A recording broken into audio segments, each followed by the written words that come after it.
Hey everybody, this is Benny Ricciardi from rotocurve.com, and I'm here with our quick hit section for today, going over some of the best matchups that we have for some of the batters against some of the pitchers that we have on the mound today for your daily fantasy team. What we like to do now is put these guys together, kind of give you guys an idea of where some of the best matchups are on the day, so that you can start making your short list early in the day of guys that you want to target. Later on in the day, we'll be coming out with some more information. You can always join us over on the RotoCurve chat forum, where we break down the lineups when the lineups come out and talk about some guys that are in good spots and are going to make good plays tonight for your, daily fantasy lineups. We're going to start off by talking about some of the pitchers. We'll talk about what kind of batters they struggle with, and then we'll go into some of the hitters that we want to target against those pitchers. So the first guy I want to talk about is Nick Martinez. Martinez goes up against Baltimore today. In 2015, he has a .311 batting average to right-handed batters with 5 home runs in 45 innings. Last year, it was the opposite. Left-handed batters were hitting him a little better with a .279 average and a whip of 1.61. Against right-handed pitching, there are certain guys on Baltimore that we want to target. The first guy that pops off the page to me is Jimmy Paredes. He has a .325 batting average with 9 home runs and 190 at-bats so far against right-handed pitching this season. He most likely will be up in the 2-hole for them, and his price has come down. When he was on that run, he was getting up into the high, almost close to 5,000 on DraftKings, over 4,000 on FanDuel at points. I think he actually hit 5,000 on Fantasy Aces as well. Now that he's cooled off a little bit, his price is a little more reasonable. He's somewhere around 42 on DraftKings. He's in the 3s on FanDuel. He's in the high 4s over on Fantasy Aces. So he's definitely a guy that I think you should consider. 2 other bats from that Baltimore team. Manny Machado has been hitting right-handed pitching very well. Has a .299 average right now with 13 home runs and 234 at-bats. He's batting on top of that order for them, also stealing a couple bases. So there's a lot of ways that he can rack up points for you. That .299 average doesn't even, remember, this is a guy that started the season off pretty slow. So the fact that his average is up to .299 on the year means that he's been hitting even better than that over the last month and a half since they made him the leadoff hitter. And the last guy you can consider, although I don't know if he's going to be playing today, is going to be Matt Waiters. They've been giving him basically on and off every other day, and I'm pretty sure he was in the lineup yesterday, which means there's a good chance he might not be in the lineup today. But if he's in the lineup, the matchup for him is just as good as it was yesterday, so I think he's another guy that you can consider. The next guy I want to talk about is Robbie Ray. Robbie Ray has been tougher on right-handed bats this year, but normally right-handed bats is the way to attack him. So on that Dodgers team, there's a couple guys that are interesting to me. First thing I want to say is, as much as everybody loves Justin Turner is a guy who's been mashing right-handed pitching. He doesn't hit as well against left-handed pitching, and his price is starting to get a little elevated. So I don't think he's a guy that you want to use. The guys that I would look at other than Turner would be a guy like Howie Kendrick. Kendrick is hitting .286 against left-handed pitching. Had a big day yesterday, racked up a couple hits, had a couple RBIs. So he's a guy who I would rather use in that second base spot on DraftKings over a guy like Turner on the same team. 2 other guys that you have to keep in mind are Alex Guerrero. If he gets in there, he's usually hitting in the 5 or 6 hole. He's a guy, right-handed bat, that has some power, usually does pretty well against left-handed pitching, and his price is pretty cheap. But the main target, anytime you got a left-handed pitcher on the mound against the Dodgers, is Scott Van Slyke. Van Slyke is hitting over 300 this year against left-handed pitching. Last year, he had 8 home runs and 103 at-bats against lefties. So he's definitely somebody who sees the ball well against southpaws, and definitely somebody who you should look at to put in your lineups. His price is not cheap per se, but it's also not expensive. He's definitely a decent salary saver to get you a couple extra bucks to pay up for a big bat if you wanted to. Next guy I want to talk about is Kyle Lohse. Kyle Lohse has been getting lit up left and right this year. Right-handed bats are actually doing better against him, but left-handed bats have also hit him pretty well and have hit him well in his career. The problem today is that the matchup is not that great. He goes up against the Phillies offense, but I think there's a couple sneaky bats on the Phillies that you might want to consider. A guy like Cesar Hernandez at shortstop is one of them. He's been a real good salary saver so far this week, has a lot of stolen base potential, should be hitting up close to the top of that order, and the guy is very cheap. So if you're looking for a cheap bat to go up against Lohse, I think Cesar Hernandez could be one of those guys today. Ben Revere is another one of those guys. If he's in the lineup, left-handed bat against the right-hander Lohse, Ben Revere has a .310 batting average this year against right-handed pitching. So he's somebody who should be getting on base, and he's another guy that has some stolen base potential. And between the two of them setting the table up top, I think they can cause some problems. Guys that are going to be driving them in today, the one guy you really have to look at is Mikael Franco. We highlighted this guy on the curve about a month ago or so when he was called up. And I said I wanted to give it a little bit to see how he adjusted to Major League pitching. Well, he's adjusting pretty well to Major League pitching. He's got a 304 batting average with 6 home runs and 124 at-bats against right-handed pitchers so far.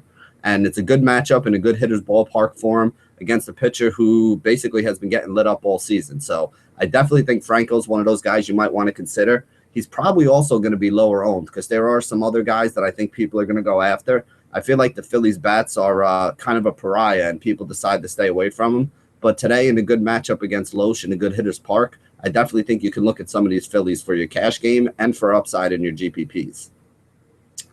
In that same game, you got Aaron Harang on the other side. Now, Harang started the season off very well, but lately he's kind of been struggling.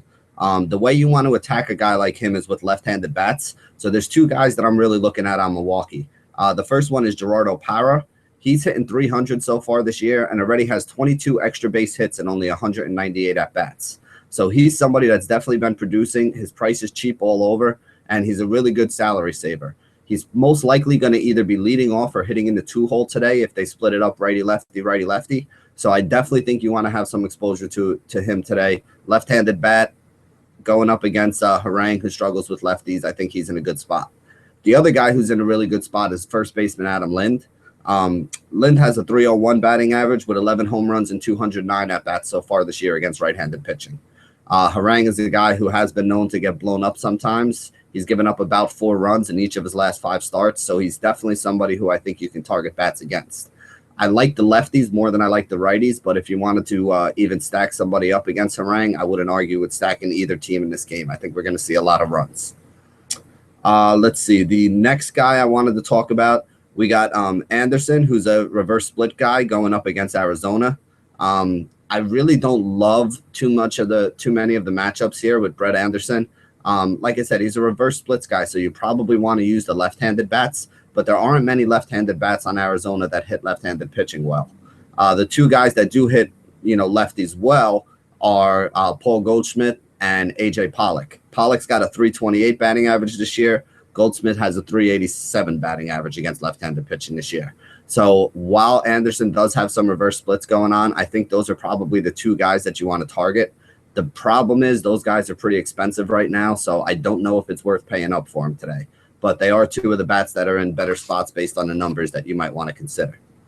Let's see. The next guy I want to talk about is the rookie Whistler from Atlanta. Basically, this is his 3rd start. The last start that he had in his 2nd start, he went up against the same Washington Nationals team, and they knocked him around a little bit. So I went back and looked at the game logs on that game, and it wasn't 1 or 2 guys that really went off on him. It was basically the entire lineup. Everybody, the righties, the lefties, they all had 1 for 3, 1 for 4 with a walk, an RBI here, a run scored there. I think they put up 9 runs that day. About 6 of them were on Whistler.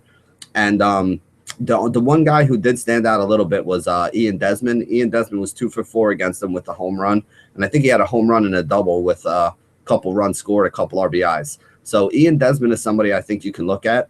Again, this kid's a big prospect. The problem I have with him is he's not a high strikeout guy, or he wasn't in the minor leagues.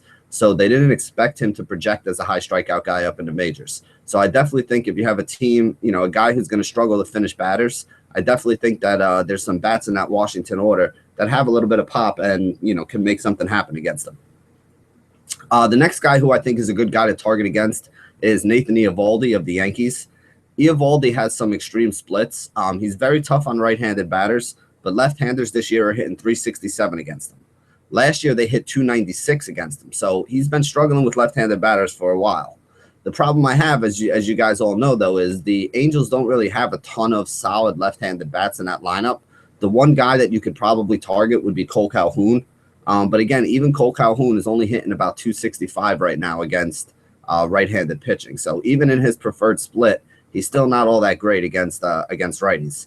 I think, guys like Trout are always in play. A guy like Pujols is always in play. But, again, Eovaldi's pretty tough on those righties. He throws the ball pretty hard, so if guys do make contact, it's going to go 4 ways.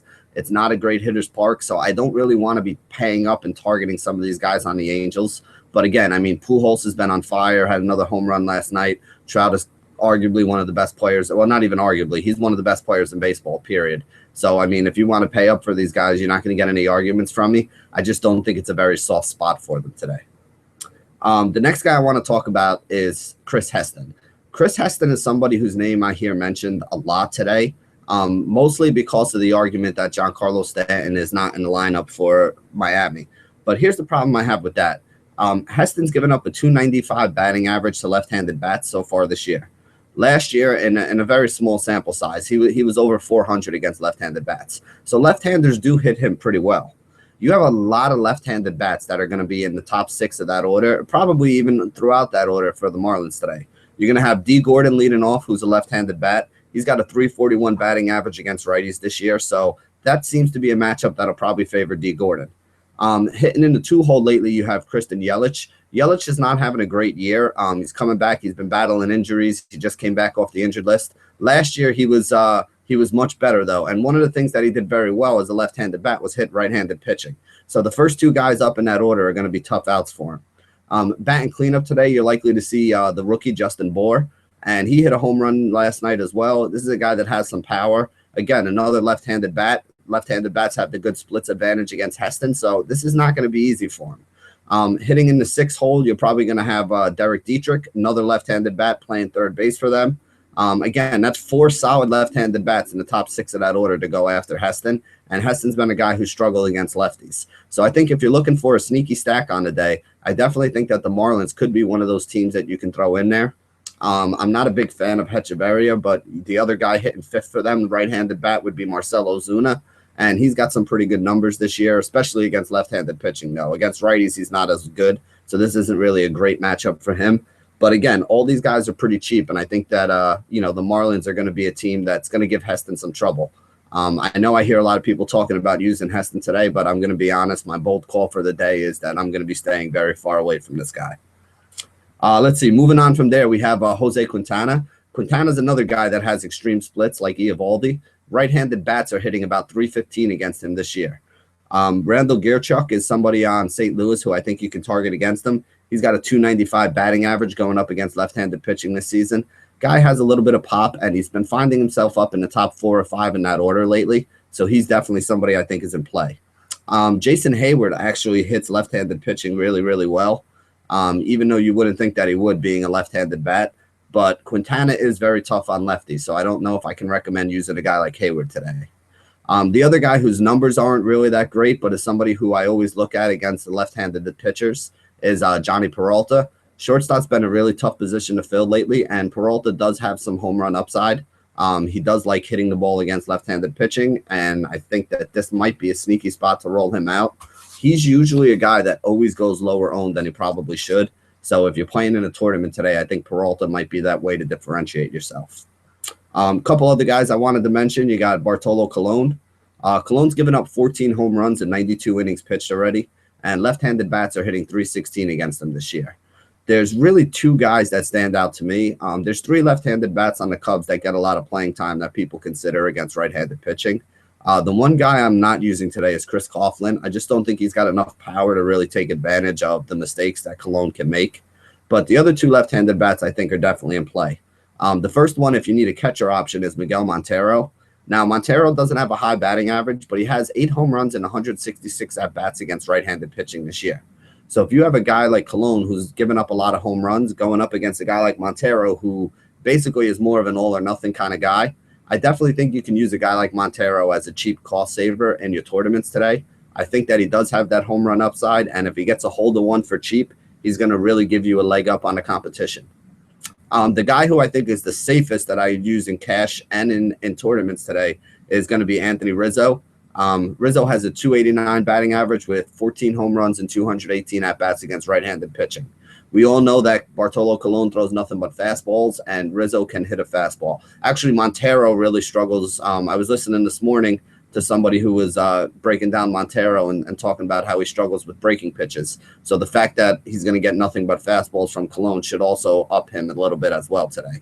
But Rizzo and Montero are the two left-handed bats I would definitely look to go to attack Bartolo Colon today. Colon is a guy who has had some good starts, but lately it doesn't seem like he still has it. He's old. He falls apart. This is pretty much his MO. He has a hot start every year, then he kind of comes back down to earth. So I definitely think if you wanted to stack up some of those Cubs bats today, I think it's going to be a pretty popular thing to do, but I also think it could be a high scoring option for you. One other guy I want to talk about, actually two other guys I want to talk about. The first one is Matt Shoemaker. Shoemaker's allowed 15 home runs in 88 innings pitched, and right-handed bats are hitting 278 against him. So you probably want to look at the right-handed power on the Yankees. You're going to have a lot of those switch hitters batting up from the left side. The one guy who will go righty-righty against them will be Alex Rodriguez. I was actually a little bit surprised when I was looking at A-Rod's numbers today. 295 batting average, 12 home runs, and 190 at-bats against right-handed pitching. So A-Rod's still getting it done over there. Guys hitting 295 with 12 homers and 190 at-bats. Yeah, I definitely think that's somebody that you can include and look for in your lineups. I don't think he's going to be highly owned. I feel like people always shy away from him. Like I said, I'm a Yankees fan, and I was even surprised at the numbers when I looked at him today. The other guy in that order that you can use is Brett Gardner. It's not a matchup on paper that makes sense for him, but I mean, Gardner's been as good as anybody in the league lately. He's racking up hits, lefty, going for 2 or 3 hits. He's hitting home runs. He's stealing bases. He's getting on. He's scoring. I mean, this guy is no longer just a piece to the puzzle. I mean, he's a legitimate star in this league. And I think it's a shame if this guy doesn't make the All-Star team today. And yeah, I may be biased as a Yankees fan, but I'm telling you, Gardner has had a great season this year. The last guy I want to talk about is Dan Haren. Dan Haren's allowed 14 home runs and 93 innings pitched as well. Gave up 27 home runs last year in 2014 and has a very high fly ball rate even this year. So there is a chance that somebody can get a hold of one and put it out against Haren today. The two guys on this list who make sense to me, two guys that hit right-handed pitching well, are Buster Posey, 315 batting average, 11 home runs, and 213 at-bats, and Brandon Belt, who's hitting 293. He's a left-hander. He's hitting 293 with 9 home runs and 205 at-bats. So I think with Dan Haren being a guy who gives up a lot of fly balls and a lot of home runs, those would be the two guys that I would look to target against him. So that breaks it down for our quick hit section today. Those are the guys that we have on our short list that we're looking, some of the matchups that really stood out to us on paper. We'll be coming to you later on today. Look out for my partner, Josh Kalachi, who will be bringing you the pitching breakdown. And I'll be coming back to you later on today with some value bats. And, maybe tonight, I'm not sure if Rat's around tonight. He might be coming back with, his DFS minute later on tonight. If not, though, you can always join us over in the chat at rotocurve.com. Check out the forum post. Come join in the chat. When lineups come out, we're always going over guys that are in good spots, guys that we think, kicking some lineup questions back and forth amongst the community. And so far, it's been working out pretty well. So if you're not a member yet, get over there and sign up for rotocurve.com. You can follow me on Twitter at BennyR11. Follow RotoCurve at RotoCurve. And thank you for joining us. This has been another episode of Quick Hits. And as always, stay classy, DFS.